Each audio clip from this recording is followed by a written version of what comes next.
Good morning. Good morning. It's 2:48 a.m. I'm on my way to the gym right now. Something came to me this morning,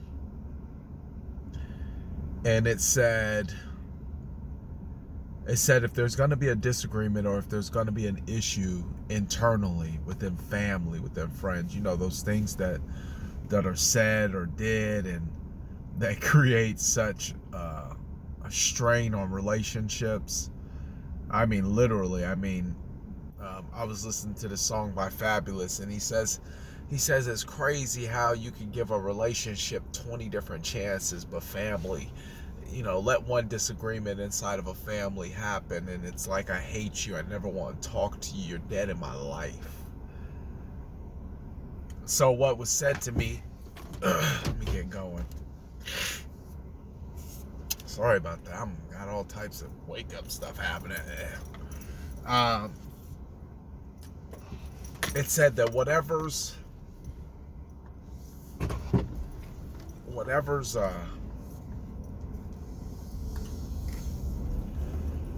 happens, don't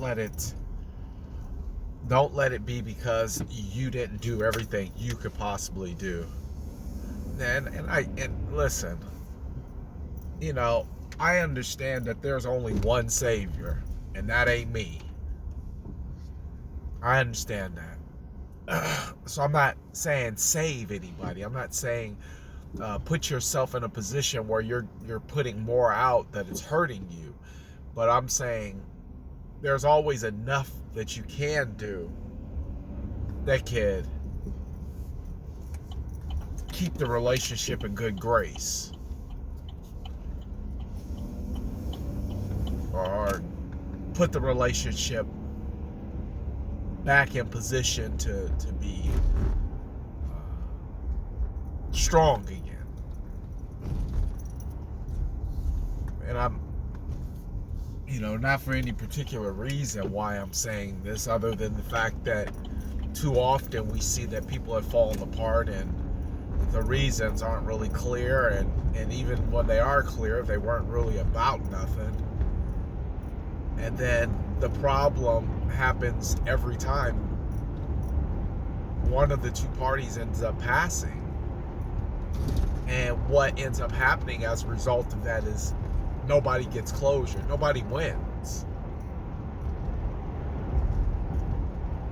I think in the last couple of years, I've taken more of a, mainly since my grandmother passed away, I've had to take more of a laugh it off, not, don't take everything so personal type of position, because it's easy to take something that somebody may have done, whether it's to you or to themselves. It's easy to take it personal and use that as the catalyst as why, well, this is why we're not talking, or this is why we're not having a relationship, or this is why we fell out, versus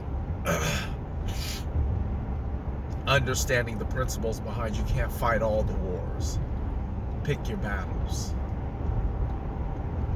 And when you learn how to pick your battles, you find out 99% of them weren't worthy of your attention anyway, so they're easy to laugh off.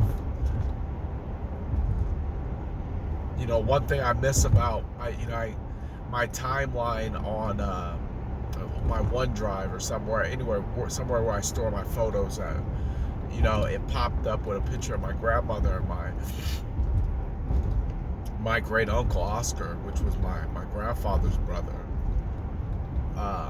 And when I look at that picture, not my uncle Oscar, but more so my grandmother, I think back to a time when there was an elder who knew how to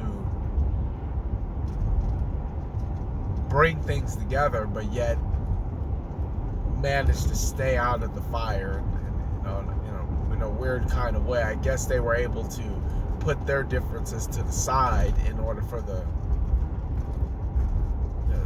better of the community, for the better of the family, for the better of the group. and that dynamic is slowly, well, that dynamic is in my eyes, I don't see those people anymore. So now I'm starting to think I am that person, where I say, well, I'll put my differences aside. Now, I'm gonna pick my battles, and most of them that come at me aren't worthy of the attention. And when you have that mindset, you can be more of a helper in keeping things together than somebody who's being a hothead all the time. And for me, that's not the easiest thing to do. So I've really had to adopt the theory of being slow to speak, being quick to listen, slow to speak. And when I feel like I want to say something, immediately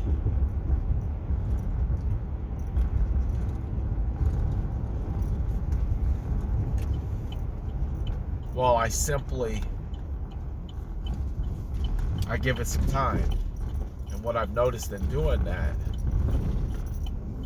my reaction to the situation changes dramatically.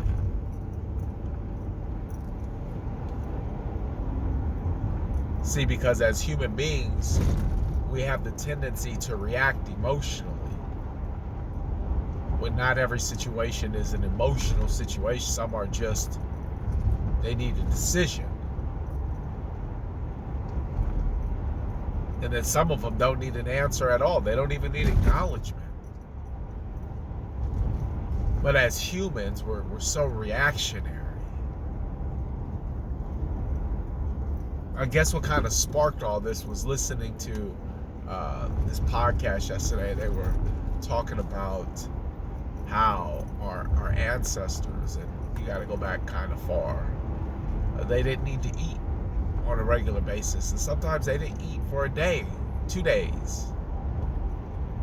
Because they had to forage, they had to hunt.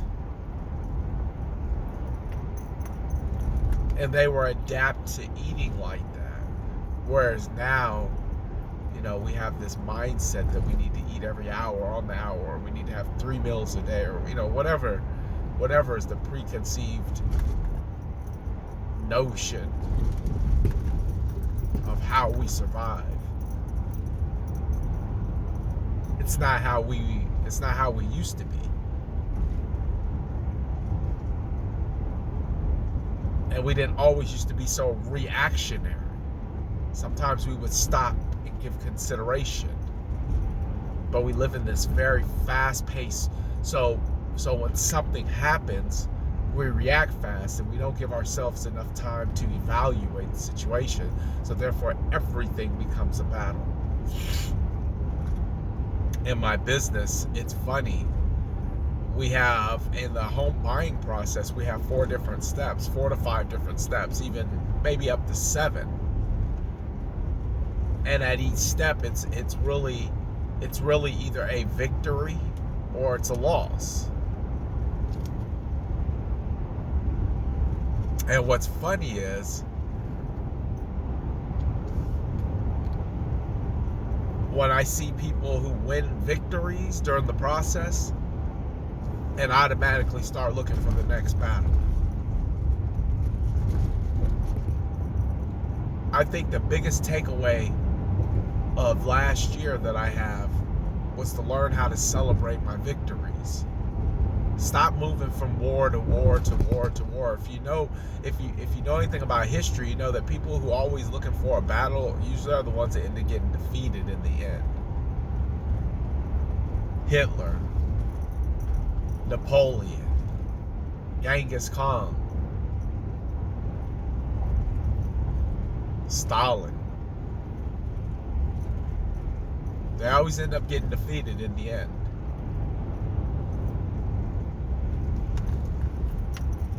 Celebrate your victories. Pick your battles. Stop moving from drama to drama. It's like, all right, we just overcame that drama. Let's go find some more. Why? Because it's a programming.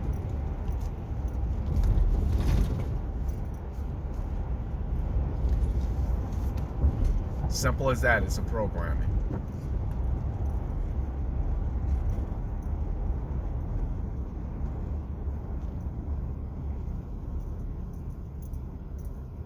And it's a programming that needs to be rewired, needs to be tweaked, needs to be changed.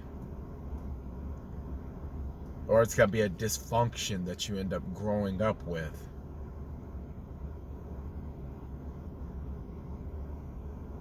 And at the end of the day, it could very well lead to a very dysfunctional,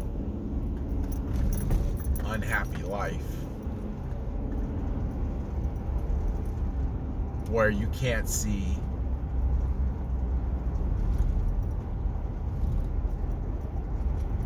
(2 feet ahead of you without seeing an issue.